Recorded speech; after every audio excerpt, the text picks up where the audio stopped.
Assalamualaikum warahmatullahi wabarakatuh. Alhamdulillahi rabbil alamin. Wa bihi nasta'in. Rabbi syrah li sadri wa yassir li amri wahlul 'uqdatam min lisani yafqahu qawli. Qala Allah Ta'ala fil Qur'anil Karim, a'udzu billahi minasy syaithanir rajim. Yarfa'illahu alladhina amanu minkum walladhina utul 'ilma darajat. Shadaqallahul azim. Alhamdulillah, syukur kita kepada Allah Subhanahu wa taala, dipanjangkan usia, diberikan kesempatan masa. InsyaAllah tengah hari ini kita akan bincang, sembang-sembang tentang hutang yang telah kita bicarakan baru ni dalam siri yang pertama dan siri yang kedua pada pagi ini, sambungan tentang isu hutang. Baik, bolehkah berhutang dengan wang zakat? Dinukilkan daripada kitab Ensiklopedia Fatwa Muamalat menyebut tidak boleh bagi sesebuah badan memberi hutang kepada pihak lain daripada harta zakat. Namun badan itu boleh memberi hutang daripada tabung kebajikan yang tidak ditetapkan penerimanya. Sekiranya terdapat penerima daripada golongan tertentu, maka wajib diberikan kepada golongan tersebut saja. Kalau duit tu duit zakat, tak boleh orang berhutang dengan duit zakat, sebab dia dah ada penerima dia. Tapi kalau badan kebajikan, NGO kebajikan, tidak ditetapkan penerima, maka duit itu boleh digunakan untuk berhutang, boleh berhutang. Kerana badan kebajikan itu hanyalah wakil untuk menyampaikan wang tersebut. Sebaik-baiknya sekiranya orang yang memohon hutang itu mencukupi syarat, berilah zakat kepadanya, itu lebih baik daripada dia berhutang. Kalau dia nak berhutang dengan pertubuhan kebajikan dan dia memang susah, asnaf, layak, maka kita tak perlu bagi dia hutang lah. Lebih baik kita bagi zakat kepada dia dan juga bagi sumbangan kebajikan kepada dia, kerana itu yang terlebih baik. Baik, yang kedua, apakah hukum terhadap mereka yang tidak membayar hutang dan menipu dalam transaksi hutang mereka? Baik, hukumnya merangkumi hukuman di dunia dan juga di akhirat. Baik, sahabat-sahabat, Waalaikumsalam warahmatullahi wabarakatuh. Tuan D, my friend, sahabat-sahabat, tuan ikhwan, Puan Rosita. Baik, hukuman orang yang tak bayar hutang dan menipu dalam transaksi hutang, hukumannya merangkumi hukuman di dunia dan juga hukuman di hari akhirat. Hukuman di dunia adalah daripada undang-undang takzir yang ditetapkan oleh pemerintah. Contohnya denda kerugian oleh bank kerana lewat membayar hutang. Bagi mereka yang melakukan penipuan, hukumnya tertakluk kepada ketetapan pihak mahkamah berdasarkan undang-undang takzir. Di Malaysia, kes macam ni dibicarakan di mahkamah sivil. Bidang kuasa mahkamah syariah terhad dalam membicarakan hal ehwal hutang ini. Manakala pada hari akhirat terdapat hukuman atau ancaman bagi mereka yang tidak menyelesaikan hutang. Disebut dalam hadis riwayat Imam Muslim, diampunkan semua dosa bagi orang yang meninggal dunia yang terkorban sebagai syahid, kecuali jika dia mempunyai hutang dengan manusia. Yang kedua, Nabi menyebut barang siapa yang mati dalam keadaan masih berhutang 1 dinar atau 1 dirham, hutang tersebut akan dilunaskan dengan kebaikannya di hari akhirat nanti. Kerana di sana tidak ada lagi dinar dan tidak ada lagi dirham. Riwayat Ibnu Majah. Kita mati, kita tinggal hutang, hari akhirat segala kebaikan yang kita buat maka diambil, dibagi kepada orang yang kita hutang. Kerana pada waktu itu tidak ada lagi dinar dan juga dirham. Dalam hadis yang lain, Nabi SAW menyebut jiwa seorang mukmin masih tergantung dengan hutangnya sehingga dia melunaskannya. Siapa yang meninggal dunia tidak akan dapat kebaikan di alam barzah selagi mana hutangnya tidak dilangsaikan. Sebab itu baginda Nabi SAW tidak akan menyembahyangkan jenazah sahabat, melainkan Nabi tanya dulu, yang meninggal ni ada hutang tak? Kalau dijawab ada, Nabi tanya siapa nak bayar. Kalau ada sahabat yang memberi jaminan untuk bayar, barulah dia angkat takbir untuk solat jenazah. Menunjukkan betapa pentingnya perihal hutang. Dia boleh menyebabkan jiwanya tergantung. Kebaikan-kebaikannya tidak dikurniakan oleh Allah di alam barzakh selagi mana hutangnya tidak diselesaikan.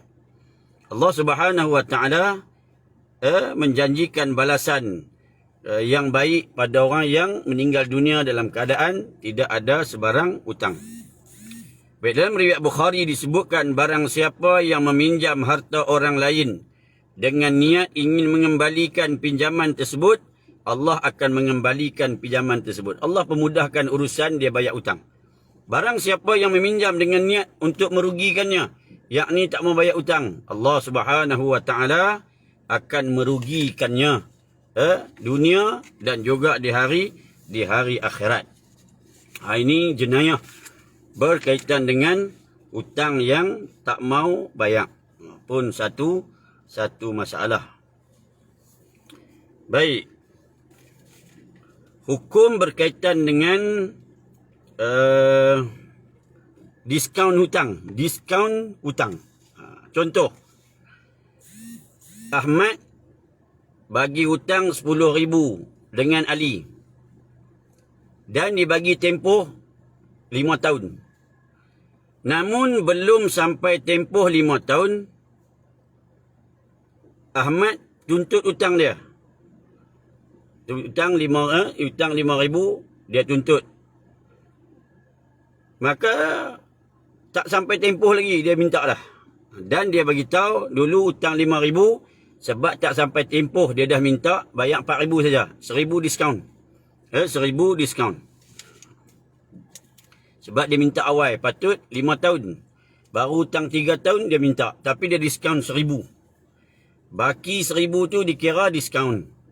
Soalan dia, tindakan Ahmad ini dibenarkan oleh syarak ataupun tidak? Dia diskaunkan hutang dia minta awal. Baik, dalam fatwa syar'iyah mu'asirah, Dr. Ibrahim Al-Hafnawi memilih satu pandangan dalam persoalan ini.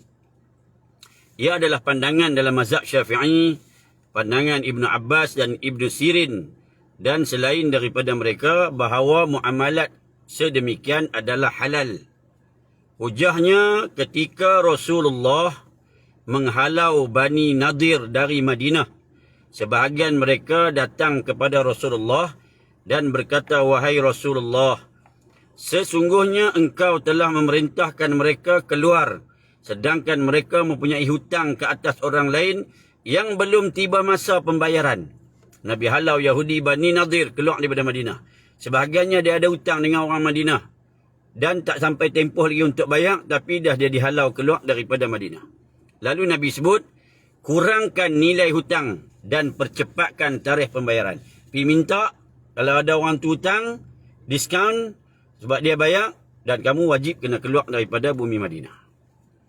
Baik, persoalan ni sama seperti amalan yang dilakukan oleh kesemua bank, hampir kesemua bank yang menawarkan diskaun atau ibrak, menggugurkan sebahagian hutang yang perlu dilangsaikan oleh pelanggan sekiranya pelanggan membuat bayaran awal, early statement, early settlement. Selesaikan awal, pergi bayar hutang, kita patut rumah habis 2022, 2021 pergi bayar per habis, maka dia bagi diskaun. Dia bagi diskaun 1,000 ataupun 500. Bank bagi. Benda tu halal, boleh. Pengurangan ini membantu pemihutang mendapat awal haknya, manakala penghutang dapat mengurangkan bebannya. Ia juga bukan riba kerana pengurangan kerana berlaku pengurangan dan bukannya penambahan. Dia bayar awal, maka dibagi diskaun. Itu bukan riba, itu boleh. Yang duk jadi hari ni, lambat bayar, ditambah lagi. Itu jadi riba. Jadi riba. Baik.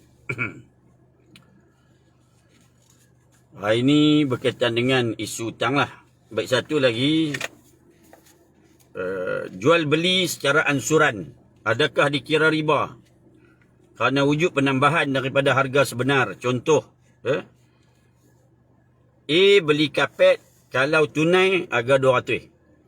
Kalau bayar ansuran selama 2 bulan, jadi 250. Yang ni dia perjanjian awal. Kalau beli cash 200. Kalau hutang 2 bulan bayar ansuran 250. Menurut pandangan majoriti ulama termasuk mazhab Syafi'i, jual beli seperti ini dibolehkan kerana tiada kaitan dengan unsur riba. Dia perjanjian awal lah, kita beli kereta macam tu. Kalau bayar cash 75,000. Kalau hutang 5 tahun dah jadi 100,000. Contoh. Maka bayar 100,000 lah. Kalau lambat bayar pun 100,000. Maka itu yang dibenarkan oleh syarak. Dia tidak ada pertambahan lagi. Perjanjian awal begitu. Penambahan harga yang terdapat dalam urusan jual beli ini adalah sebagai timbal balik kepada barang yang dijual dan bukannya mata wang atau harta-harta yang dikategorikan sebagai harta berunsur riba. Riba biasanya berlaku dalam bentuk pinjaman duit yang dibayar secara bertempoh. Maka disebut di dalam riwayat oleh Sayyidatina Aisyah radhiyallahu anha bahawa sesungguhnya Nabi SAW pernah membeli makanan daripada seorang Yahudi dengan cara bertangguh. Baginda menggadaikan baju besi baginda untuk pembelian secara bertangguh. Hadis riwayat Imam Al-Bukhari. Menunjukkan boleh apa yang berlaku pada hari ini. Pada hari ini bolehlah. Boleh. Baik. Minta sedekah atau minta bantuan orang ramai untuk sara hidup diri dia. Maka disebut tidak halal untuk bergantung kepada sedekah orang. Jika sabda Nabi dalam riwayat Al-Baihaqi, tidak halal sedekah buat orang kaya, juga buat orang yang berkemampuan. Bahkan dia meminta-minta. Berhutang boleh? Boleh. Kalau berhutang boleh. Itu boleh minta hutang pada orang lain. Bagi yang tidak berkemampuan ini, dia boleh minta bantuan, boleh minta hutang. Tapi bagi yang mampu, tak boleh minta bantuan. Dia akan datang perihal hutang ni, dan masuk juga tajuk bab menganggur, bab orang yang tak mampu bekerja. Dalam kuliah yang lain. Wallahu'alam. Moga-moga bermanfaat untuk kita semua. Bismillahirrahmanirrahim. Alhamdulillahirrahmanirrahim. Wassalatu wassalamu ala rasulina al-amin. Wa ala alihi wa sahbihi ajma'in. Allahumma inna nas'aluka ilman nafi'a wa rizqan wasi'an halalan tayyiba wa amalan mutaqabbala. Wa sallallahu ala sayyidina Muhammad wa ala alihi wa sahbihi wa baraka wa sallam. Walhamdulillahi rabbil alamin. Minta maaf banyak-banyak. Wassalamualaikum warahmatullahi wabarakatuh.